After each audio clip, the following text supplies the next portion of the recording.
All right. So I want to welcome you to our lunch hour with the wonderful Mandy Manning, who in 2018 was an awardee for the National Teacher Award. And one of our topic for these lunch hour luminaries were around intersectionality. And intersectionality in terms of justice as well. And one of the things that I have always admired from afar until today, getting to meet Mandy, was her passion and fire as it related to child detention, in which she created Teachers Against Child Detention. And it was, I want to say 2000, I think it was 2018 when Carol and Sarah, our founders, attended the TACD National Teach-In and Protest in El Paso, which is where 2019, thank you, Mandy, where they met, where Sarah and Carol met Mandy. It is an honor to host Mandy for this hour. And what I would like everyone to do is just tell Mandy who you are, where you are currently residing. And so we'll just begin with Susie. Let's see, I think I unmuted, right? Hi, Susie Pringer. Mandy, it's just a delight to listen to you today. I am from Lincoln, Nebraska, as Chandra and An, my former colleague, knows. Hi, An. And I'm residing, though, in Cotopaxi, Ecuador right now. I've been a teacher and a professor for a long time, and am currently, and I will add, and sadly, working with a small Canadian nonprofit here in Ecuador that works with low-income children. And the paternalism, the racism, the issues of identity, the bullying of the indigenous kids by the mestizo kids, it's as if I'm having deja vu to experiences in the States. Sad to say, but we work heartily on it. And I'm looking forward to this conversation today. I've been volunteering with Stand In for Nebraska specifically because of child detention. Both my husband and I were slated to be volunteers along the border in April and May of I call it pandemic year. Of course, those things were canceled. So we would have had a little more upfront and close look at border issues, but I just couldn't stand seeing those images anymore. So work from afar. An? Hello, everyone. I'm An Le. I am working at the University of Nebraska-Lincoln. I work mostly with international students and also with Asian American students. My main focus right now is working to advance and uplift the voice of the AAPI communities, and also including international students in a lot of the diversity and inclusion efforts at the university and also in the local community.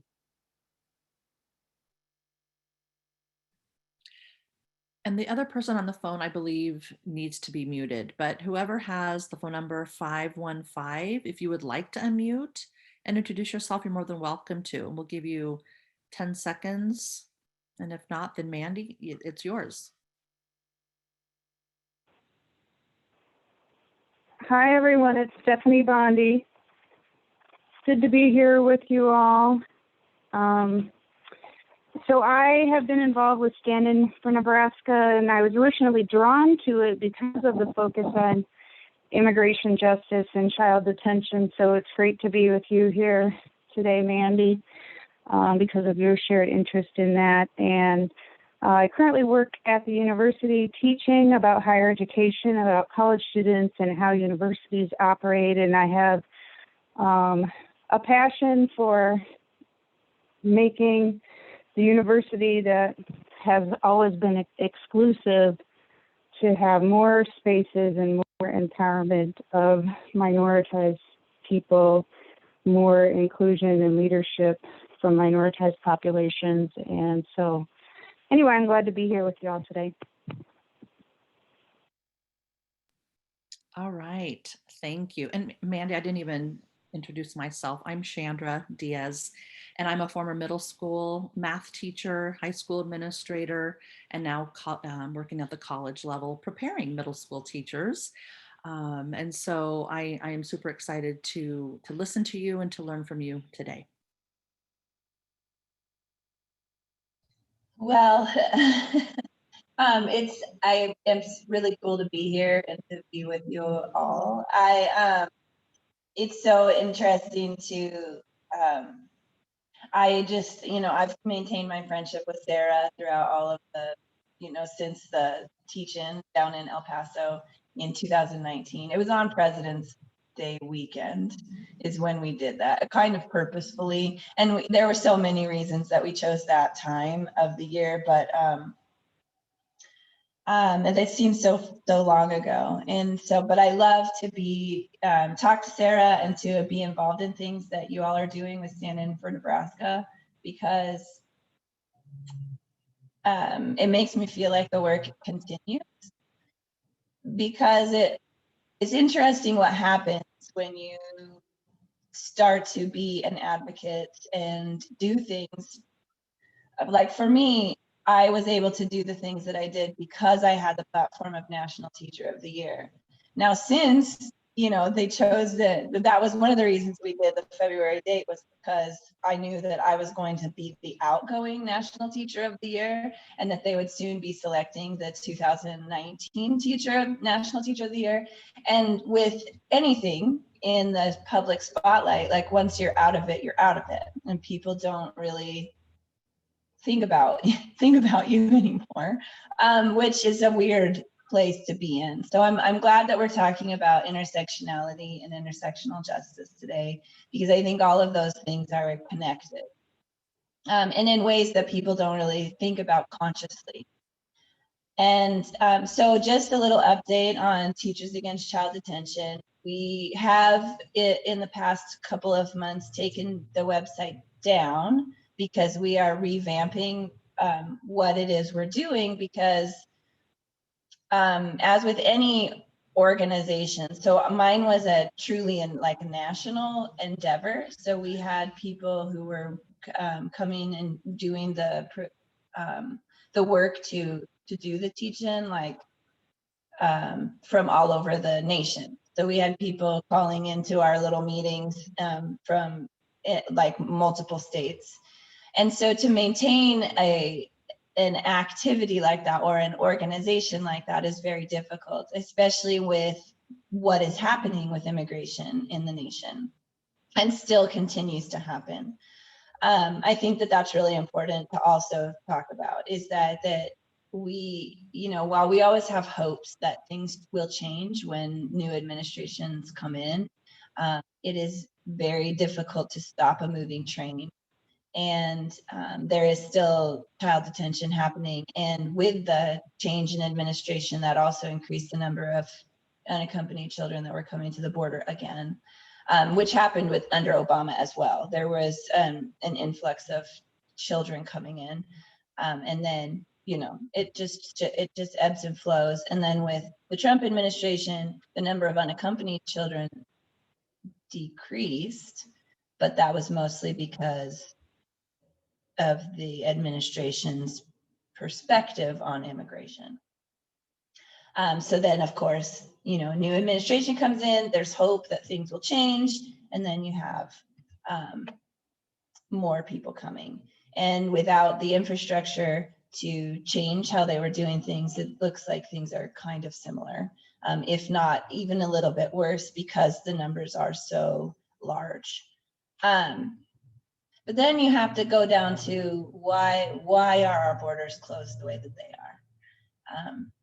And for me personally, it's very hard for me to even wrap my mind around why we have to have borders, because it is one of the reasons that we have the immigration issues that we do.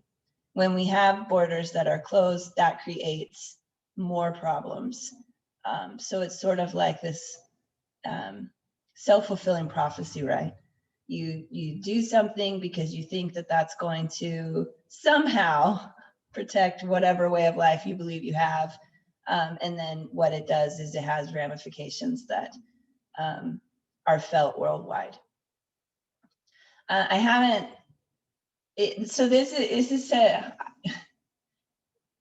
it's hard for me sometimes to talk about what we're doing because there's so little happening at the national level. Everything is happening in smaller groups like Stand In for Nebraska. And that's why I like to be involved, and I like to come to some of the things that you all do, because it makes me feel like I'm still participating in something that I feel very passionate about. Because trying to continue the National Teachers Against Child Detention has been extremely difficult. So it gives me hope and joy to see little small groups that have come off of it. So there's another group in Albuquerque run by Ivana Roscoe. Well, actually, she doesn't run it. She's one of the participants of the group. It's one of her teaching colleagues that runs the organization. And it's interesting to see how each of the groups tackle the issues that we are all trying to address. And to see, you know, like for them, they focused a lot on taking their retirement money out of for-profit prisons. And they were able to successfully do that. It's a long process, so they have not been able to, you know, fully divest yet. But that is the area that they decided to put most of their energy into, and I think is a really smart idea, because that's the only way to shift some of the things that we see in terms of detention, is to remove that for-profit piece, because when something is for profit, then there's a vested interest in making sure that we continue to incarcerate individuals who do not deserve incarceration. And we could get into a whole discussion about who actually deserves incarceration, but we won't. So I just, that was a really, really long way to say thank you to Stand In for Nebraska for continuing to do this work, and continuing to have a passion for our beautiful, beautiful immigrant children in our nation. So in terms of Teachers Against Child Detention National, we're also rebranding, because I've decided that we need to be a little bit more holistic in our focus, because we are trying to get teachers specifically engaged in working with and for immigrants. We've decided to change our name to Educators for Immigrants, so that we can talk more about all of the issues facing immigrant kids and give educators ways to participate if maybe they cannot focus directly on the detention piece. So in that endeavor, I've teamed up with 3 of my educator colleagues. So I've got Leah Jelke, who is the 2018 North Dakota Teacher of the Year, an education, or an English as a second language educator. They still call it ESL there. And she's also a top 10 Global Teacher Prize for 2020. I've also working with Sarahi Monterey, who is the 2019 Wisconsin Teacher of the Year. She is an immigrant from El Salvador, and she also teaches English learners. And then Yvonne Orozco, New Mexico Teacher of the Year from 2019, who is a DACA recipient, and just an all-around incredible human being. And she does not teach English learners. She teaches Spanish, but she teaches heritage speakers of Spanish, which is really, really cool. And the things that she's been doing in her environments in Albuquerque, New Mexico are just really incredible. So we're working together on a book about welcoming immigrants into our school communities and how we can serve them in a way that shows that they're seen, they're heard, and that they matter, and that we want them in our school communities. And then spread that out beyond the school building into the community. So, because that's where we feel that educators can truly make a difference. Because that is the piece that I really want to talk about today, is how we as individuals can make a difference.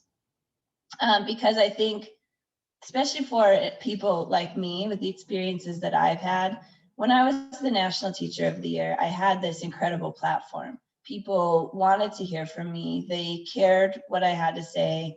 And they invited me into environments that I wouldn't normally be invited into.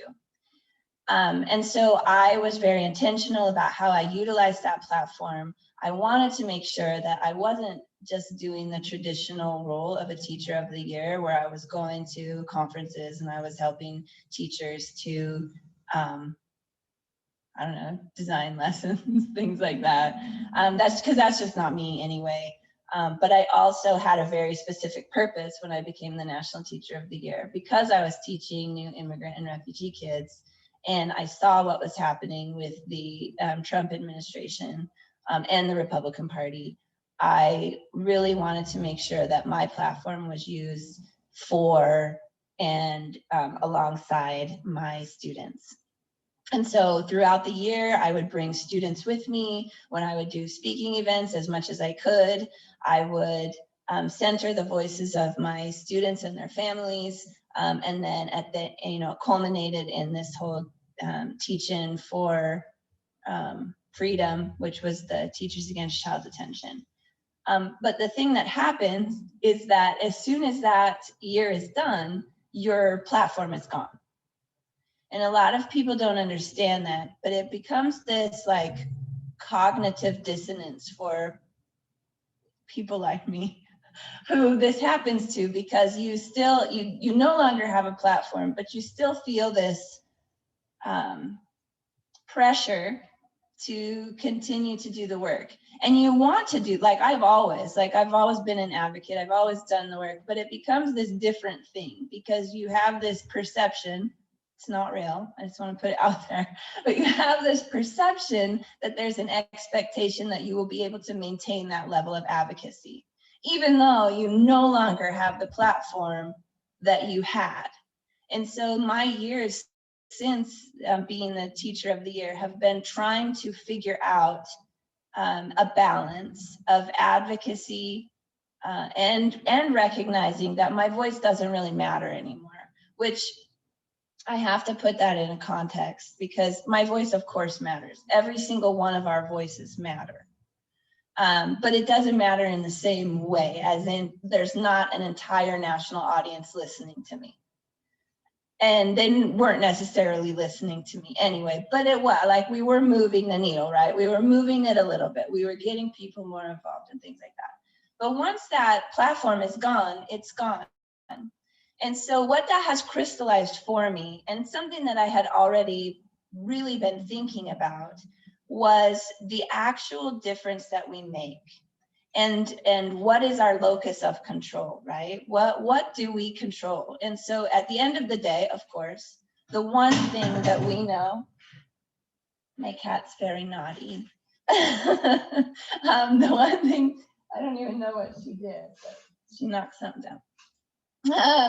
The one thing that we can control, of course, is ourselves. We can control how we move around in the spaces that we are in, right? And how we interact with other people and the perspectives that we bring into every single interaction.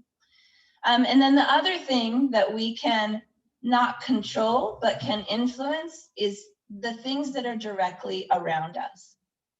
So the environments that we actually have engagement and interaction. I got to take this because she's going to make too much noise. I'm like, her cat is very busy back there. Actually, she has been entertaining, and as someone who's has a cat trying to adopt us, Yeah, I'm watching how you're handling her. You may see me leap up with water trying to squirt the cat out of the house. Yep, we use a spray bottle too sometimes for the plants because she likes to chew them and see them. Okay, so our locus of control, right? The things that we can really make change and make difference. And I think that that's where we should give ourselves permission to work at the level that we feel that we can make the most impact.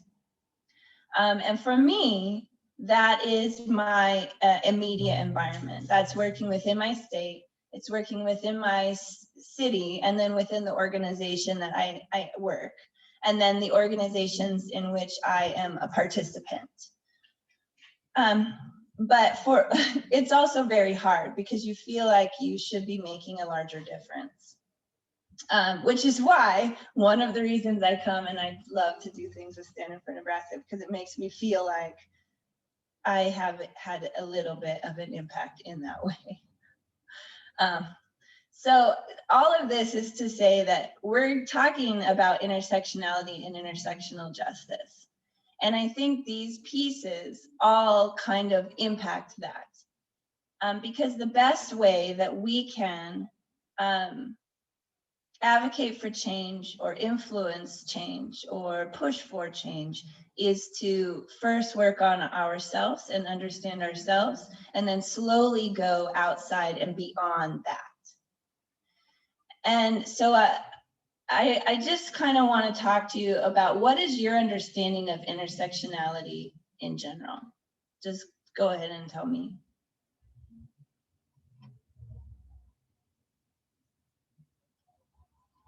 Anyone? I'll share my perspective.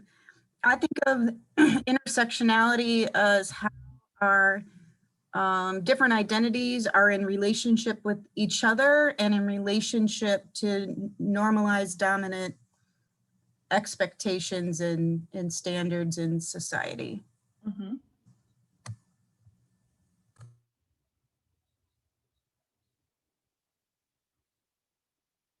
Anyone have some? Yeah, go ahead, Susie. I'll just add to that. I would add to what Stephanie just said, that the multifaceted identities that we all carry and how much privilege is in some of them or many of them, and how much, well, privilege I think is a big part of intersectionality work as well. Within some identities, I carry a lot of privilege, and one I can think of a couple where I carry less, but I think that's a critical analysis. And I know when I was working at the university with faculty members who, prior to when I was working with it was a teaching and learning center, it was basically a faculty development center. We tried to tackle the issue of privilege, especially white privilege, in a variety of ways. And I think intersectionality work requires, I don't know if the word is training or encouragement, or just really understanding resistance and resistances to that. I think for me, it was not about just going in and doing a workshop, but going in and doing a workshop with people that were like this and not wanting to hear the message. And I called them the cross arms. And I think that we underestimate that. Yeah. And I think we underestimated it nationally, if you will, because look at this vengeance of, look at the wave of Trumpsters and their feeling the permission they felt to act in the ways they acted. And so that resistance has always been there, and it's strong. Mm-hmm. So for me, that's a piece of intersectionality work. Yes. Can I piggyback on that? Yeah. I love the example of the cross-armed people, and that brings up for me another concept related to intersectionality, is using our positions of privilege or dominance. So when you're in the space and you have that, so if I'm a person who's not disabled, but there's an issue that comes up and I'm in relative privilege in the class. So the classroom is a great example. As an instructor, as a white person, as a person who's not disabled, I have a lot of privilege in there to talk about disability and to be an advocate. And so,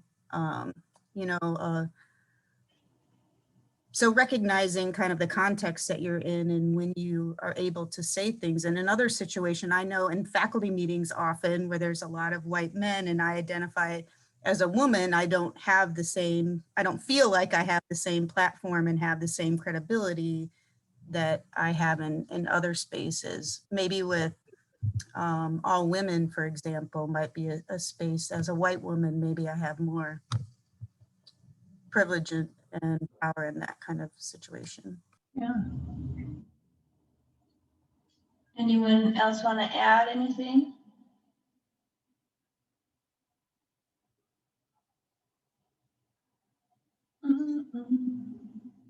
All right. So I'm gonna, yes, and I'm going to, that was amazing and insightful. And I'm just gonna read you a little bit of a definition of intersectionality of identities, because I think sometimes when we talk about, and I think white people especially have a tendency to put things on other people instead of first look internally at ourselves. Because that's the way we're socialized. Like, because we have been socialized that we are the norm, right? We're like the base where everything else grows out of. We determine that any difference is not within us, it's someone else's, right? And so I think that's part of the cross arm, right? The people who cross their arms is that they've been so used to being the default that they are unwilling to be like, wait, what does any of this have to do with me? Differences are other people. They're not within myself or my own perspectives. And so I think that our responsibility, especially as white people, is to help other people recognize the identities within themselves. And then, but at the beginning, and I mean throughout, is to really examine ourselves first and always. And that's good for everybody, but it's especially important for white people to do the work first within themselves before trying to get other people to do the work. So I'm going to read this. The intersectionality of identities, the ways in which each person's social characteristics or identities interconnect and contribute to unique, multiplicative, and layered experiences of oppression and privilege. Everyone holds multiple social identities. Social, and these are like being gay, being white, upper class person of color, gay man, white woman, like there's an intersection of identities. Social identity power can also be contextual, depending on the environment in which one is located. So sometimes, so we have all of these intersectional identities within us. And in some environments, this particular identity gives us power, but this identity doesn't give us power. And then sometimes it reverses because it just depends on where we are and what's happening. Additionally, identities can change over time depending on circumstance. So that's another piece. That's why we have to continue to do the intersectional work within ourselves first, because things change about us. I recently did, so I failed to tell you this at the beginning, but so I was a teacher for 21 years. I actually left the classroom into 2020, right before everything in the nation shut down. And I will say, at that moment, that was a point of privilege for me because I didn't have to face what everybody else had to face in terms of moving instruction online. Because when I came back to the classroom, because of my status as the national teacher of the year previous, I had some situations in my school district that were very difficult. On one hand, the district didn't want me to do anything. They wanted me to get in a box and not be who I had been. Even though I'd always been the same, like even before I was national teacher of the year, I was always the one being like, so why are we doing this? What's happening here? Whose voices are, But then once I was the national teacher of the year, they didn't want to hear it. They were like, nope. So they were shut. But then at the same time within my school building, whenever things would happen, people would come into my classroom and be like, Mandy, you need to fix this. And I'd be like, wait, what? I don't, I've only been back for a month and a half. I don't. And so then a lot of things happened, which then led me to start thinking about other possibilities, because I've been a teacher so long. How do you, this is another thing. We have a hard time understanding how we could break out of the identities that we have been given or have been, living. And as a teacher, I'm sure that many of you within education understand it's hard to see yourself as doing something outside of that. So I still adjacent to education, I now work for the Washington Education Association, which is our educator union. But I work within the communications department. So I do a lot of the work in our social media. I maintain our website. I do some writing, things like that. And I do some training, which I love. Training is one of my favorite parts of my job because it comes to me, after teaching for so long. And I like to engage with people. Although this last year has been a challenge in that way because we're doing all of this online all the time still. I don't know about in Nebraska, but we are still very much remote except for in our classrooms. And then of course, things opening up in society. So I utilize my intersectionality in way different ways now, intersectionality. And things have changed for me because some of that has shifted. Some of the privilege and the oppression that I experience is a lot different. And then also the way that I have to think about how I interact with the people within my working community. Plus my entire life now is actual advocacy work, because when you work for a union, it's constant advocacy. Which then also is this other part that is difficult to navigate as well, because previously most of my advocacy was outside of my actual job. Even though you're an advocate every day in a classroom, every day, but it's completely different type of advocacy. And now I've taken a lot of that advocacy that I used to do outside of my workday is within my workday, which then also messes with me cognitively because I've never been paid for advocacy work. And now my job is advocacy work. So there's this weird thing that happens. So I just wanted to put that out there, that I now work in a completely different environment, which I think points to this whole idea that social identity power is contextual depending on our environments, because so many things come into play with that. So I just want us to take the next, I don't know how long it will take actually, but we're gonna do just a little bit of a social identity activity. And I'm gonna do it differently than I would normally do it in person. So we're gonna kind of do this together in a way. You're gonna do it independently because I also believe that social identity work should be very personal, and some things that you have to navigate in determining your own identity can be uncomfortable and a little bit scary, and you shouldn't have to share it right away. So we're gonna do this independently, but I'm gonna guide it. Because normally I would hand you a piece of paper and I would say, here, do this. But even here on I could send it to you, you could download it, but we're not gonna do that because that just is gonna take a lot of time. So the first thing that I'm gonna do is we're gonna go down a list of social identities, and this is not an exhaustive list. This is just the main, overarching things. And then you're going to label yourself, and you can just do this independently, in a piece of paper. And we're not necessarily going to share these things. We will do one thing where we share something at the end after we have categorized ourselves. All right, does everybody kind of understand? So I'm going to give us a social identity, and then you're going to group yourself within that identity. And the first one is pretty easy.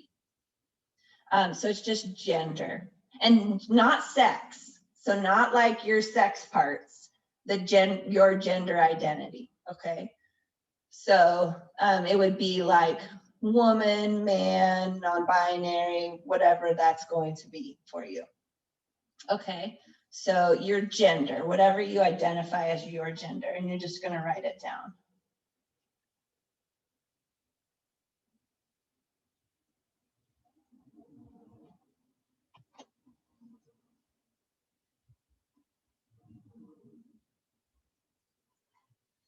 Okay, the next one is sex. So what is your sex? So this is related to, you know, the biology part.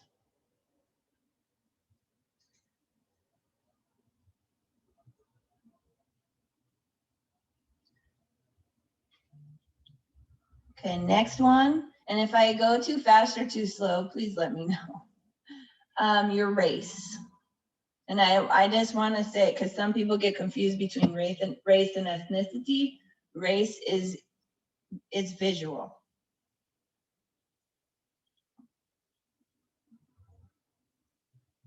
It's a social construct that we've created. So race. And then following that is ethnicity.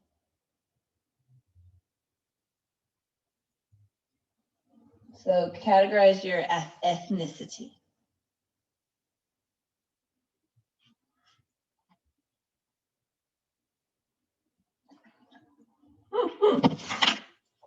I just spilled coffee down my face. Are you okay? Was it pretty hot? No. That's just funny. All right. Next one, sexual orientation.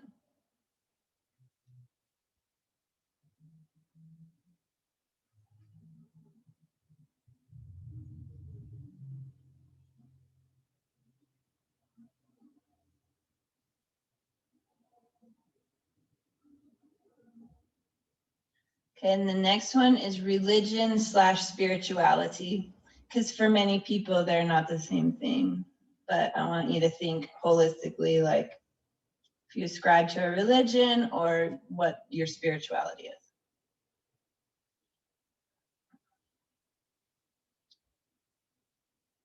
Or not, because there are many people who are not religious or spiritual.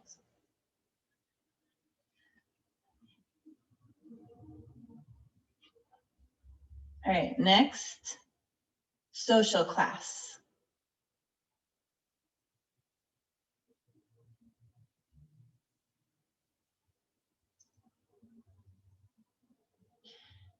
And as you're looking at these, I also just want you to think about which ones kind of maintain throughout your life, and then think also about which ones maybe shift and change. I think the reason that I'm asking that right now is because social class can often change depending on where you are in life and what has happened to your trajectory.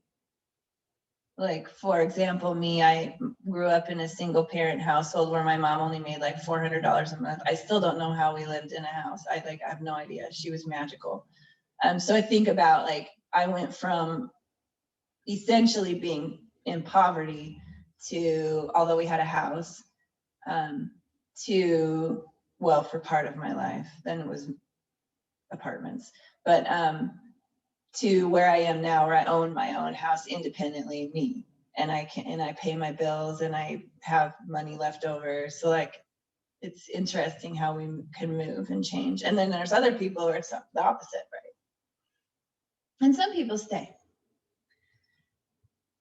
And age. Next is age.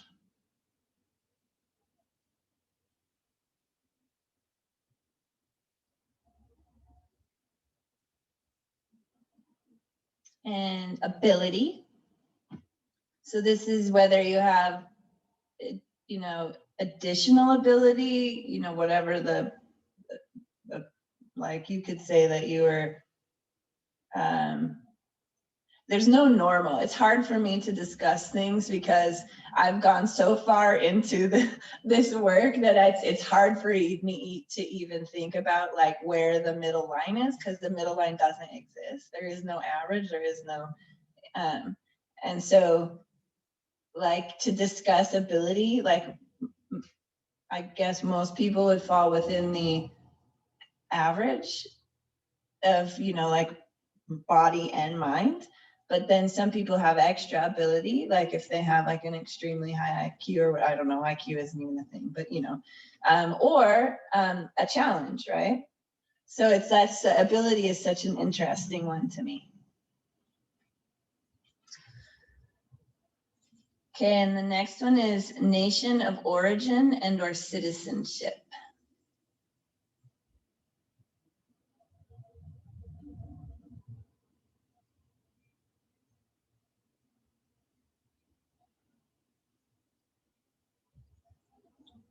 And the next one, body size, type.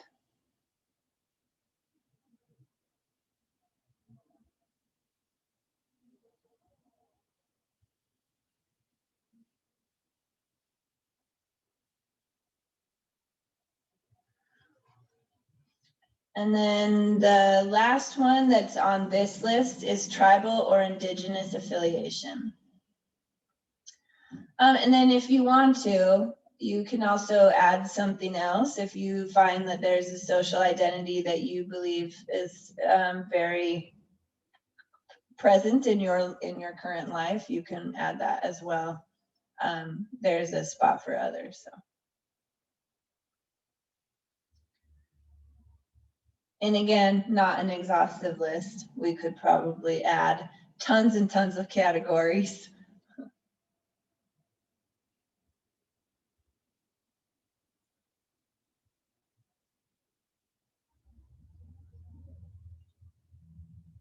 So this activity is, we're going to do a couple more things with it, but this activity is something that I think is important to do again, over and over, and to really think through. So I have done other talks or things where I've utilized this, but it's always, there's never enough time.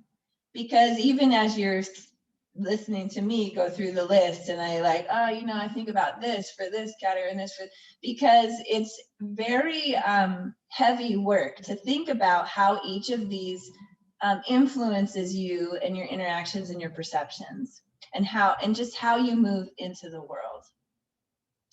And then also to think about how things have changed. So even when we get down to the body size type, a lot of people go through many different body size and type, right? Except for height, usually. Height is you're either taller, you know, in the middle or short. That tends to pretty much stay the same, but our bodies change, especially as women, right? Depending on where we are in life and what's happening. And so like so much of this is shifts throughout our lifetime. And then to really think about how that impacts how we move about the world and how we perceive others and the work and the actions that we do. It's so interesting. So the only two things that I'm going to have us do is I want you to think about in that list of group memberships of social identity, which of those ones, and you can just put a little tick mark next to the ones that you feel are really you're cognizant of. I want you to think the ones that you are most aware of in your everyday life, and just put a little mark next to them.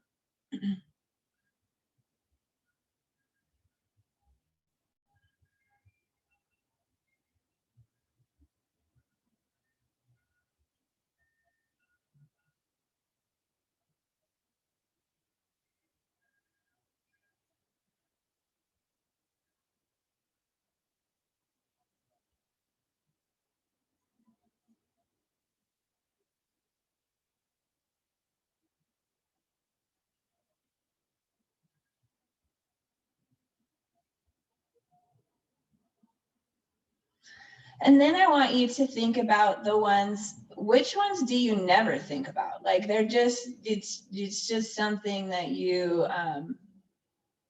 it does not impact, you know, you just don't think about it.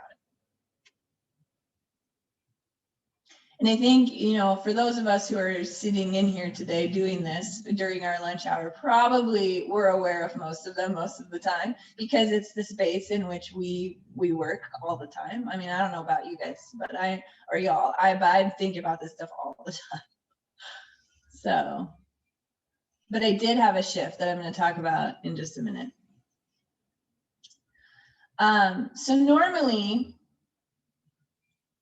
we would go on to talk about what we're most aware of, what we're least aware of.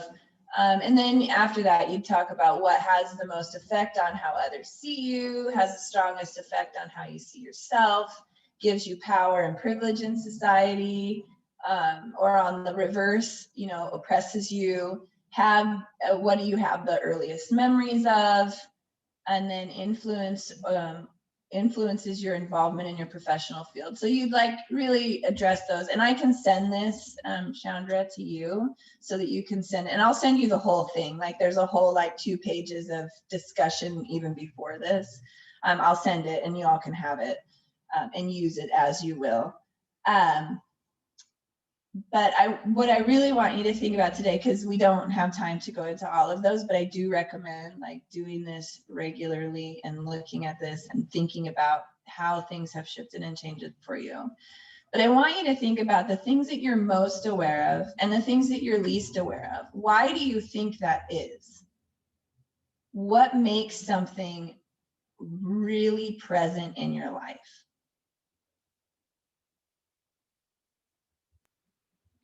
Again, it goes to what's happening in society. I mean, these are our social identities. And the one, I mean, I could talk about ethnicity and gender and all those things day and night, but the one that has shifted for me was ability, that I don't normally think about ability.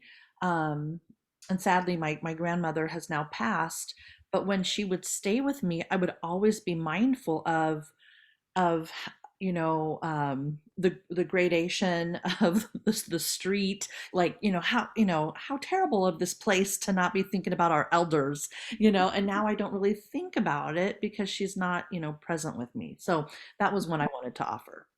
Yeah. And how our own bodies change, right?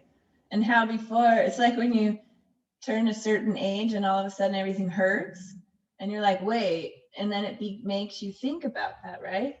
And then seeing it in other, like my mom too, I have to slow down when we walk. Such simple things that you don't think about. Yeah. Anyone else?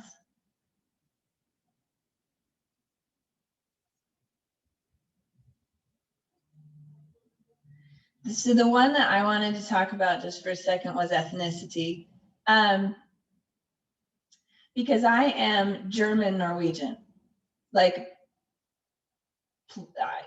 that's my ethnicity. Like I don't really have anything else within me. And when you meet me, you would probably, I'm like 6 feet tall.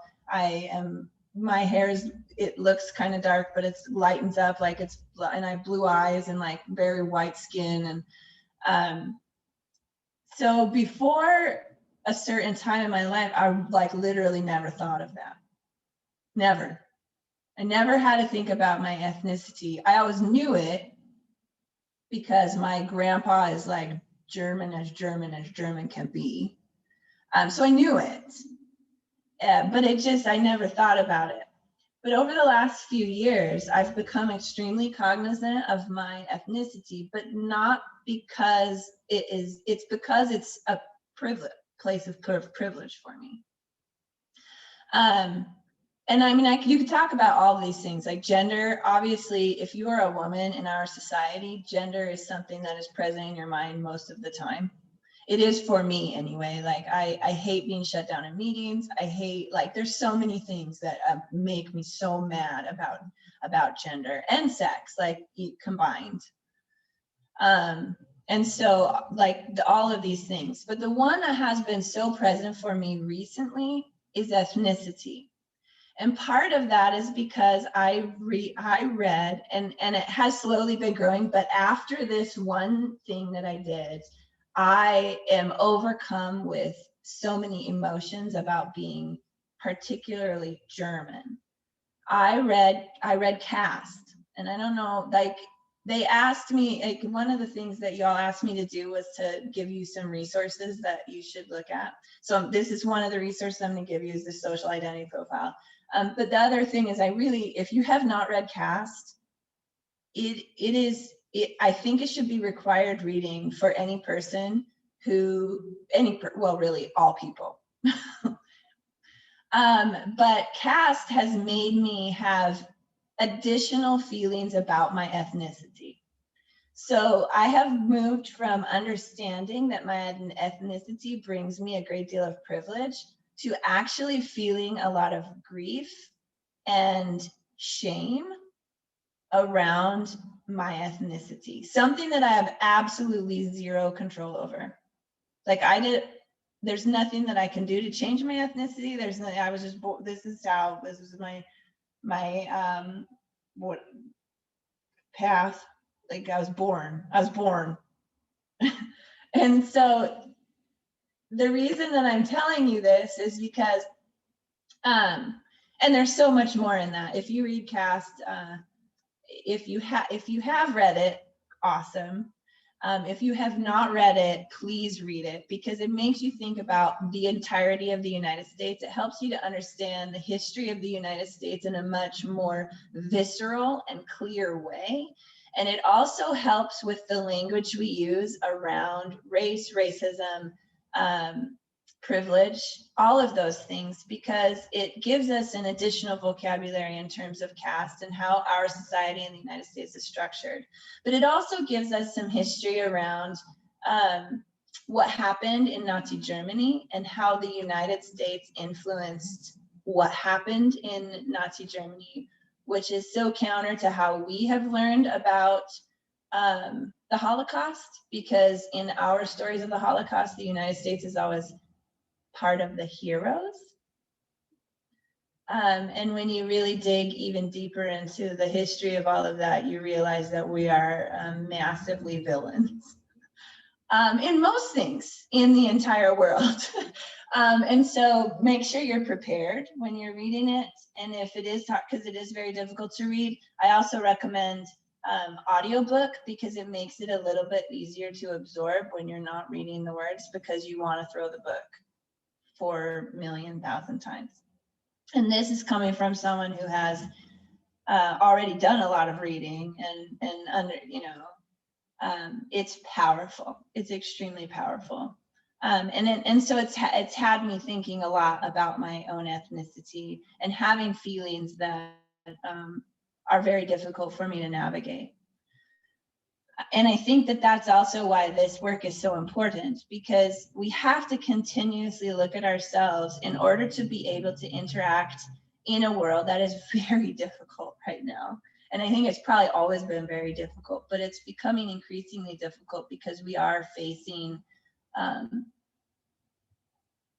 not to be super vitriolic, but the downfall of all things, all structures, right? All structures that we have grown to, or that we have been socialized to believe are the structures that we are going to be living by.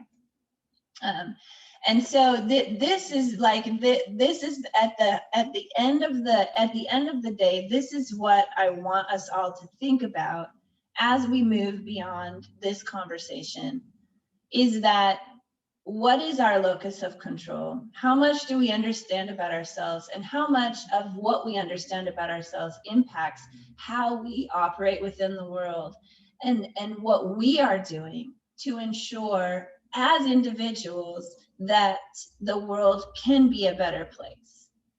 And so for me, that means working on myself and then participating in the activities and the actions that I can. And then forgiving myself for not being able to do the things that I feel I should be able to do. So giving myself a little bit of grace. Because, and I don't know if this will be helpful to you all, but this helps me a lot. And most people that I tell this to are like, why would you want to even think that? But this helps me, because it helps me to be very gentle with myself. So one of the things that I really love to do is go on cruises, which we can have a discussion about how bad they are for the environment and all that stuff. But I went on my first cruise like 2 years ago, and now I've been on 2 cruises. And one of the reasons that I love cruises is because there is a point when you're on a cruise and all you see is ocean.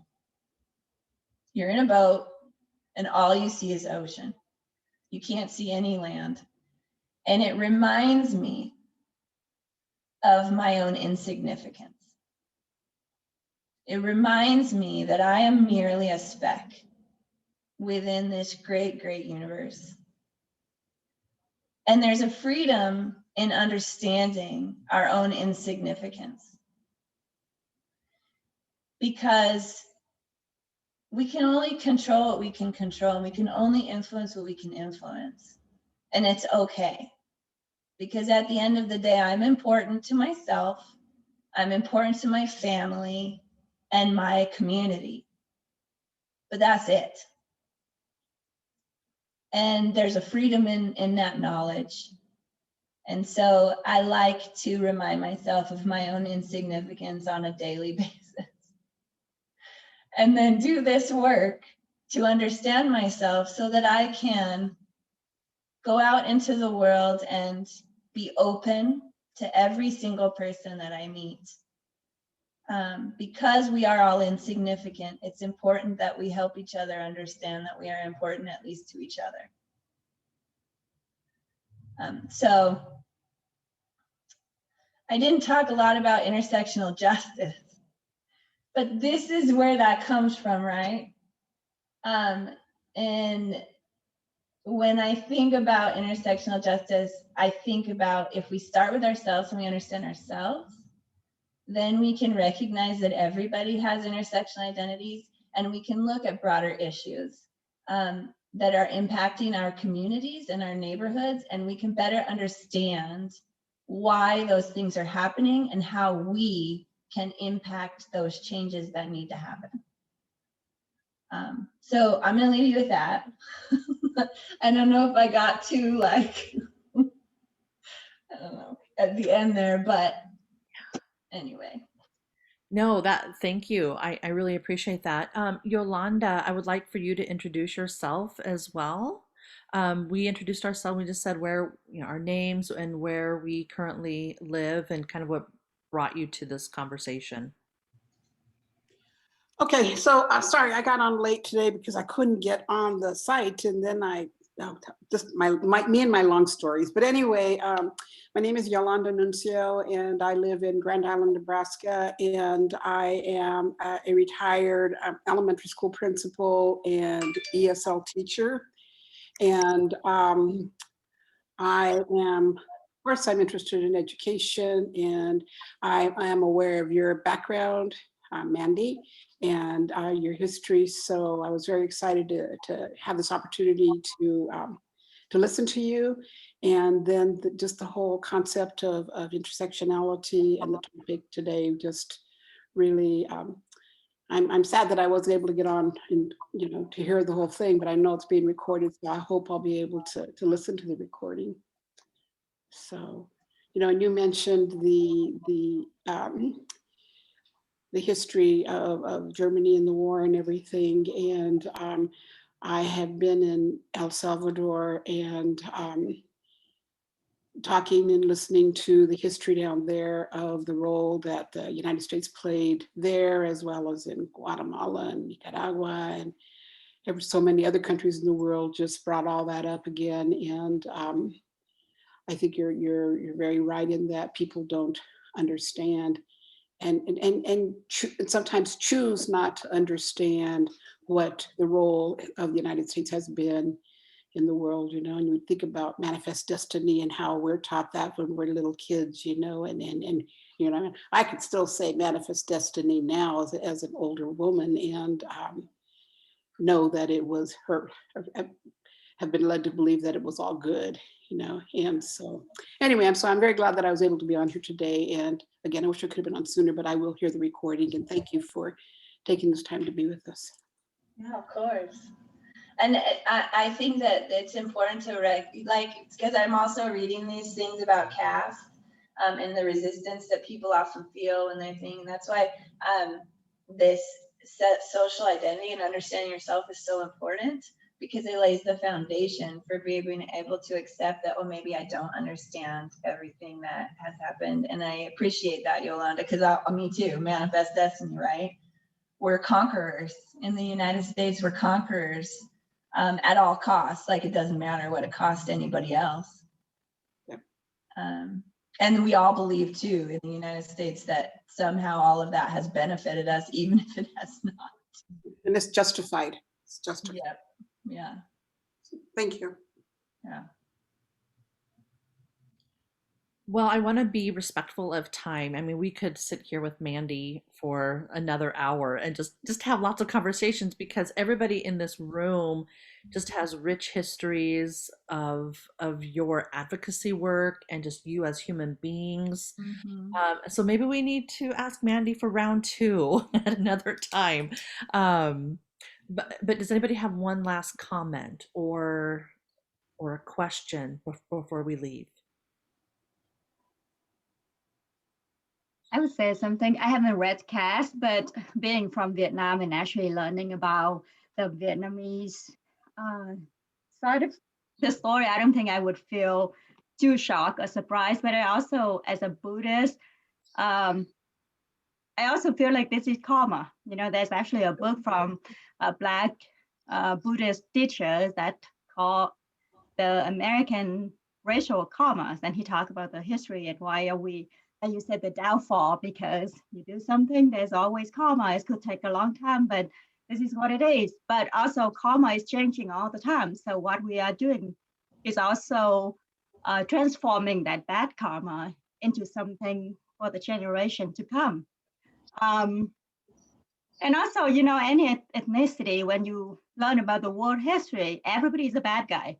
The Vietnamese people was a conqueror. The Chinese people, they're always here, you know, trying to kill our people. So there's, I mean, I'm not trying to excuse things, but when I look at my ancestors, I know they have done some bad things that kill some people. But all we could do is try to do more good to transform that karma. Yeah. That was lovely. Thank you. And on that lovely note, I think we will end our conversation for today. Thank you again, Mandy. So I feel so honored to actually get to have met you now, at least via Zoom. And thanks, Stephanie, Susie, An, and Yolanda for joining us. So again, thank you, Mandy. Everyone, stay in Thank you. touch. Bye. Bye-bye. Thanks. Bye.